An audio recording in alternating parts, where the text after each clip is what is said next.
Why did I move here? I guess it was the weather.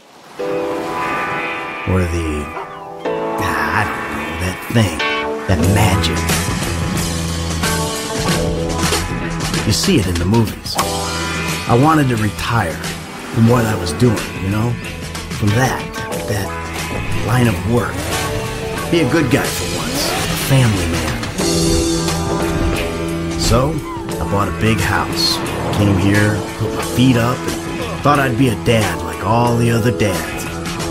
My kids would be like the kids on TV. We'd play ball and sit in the sun, but, well, you know how it is.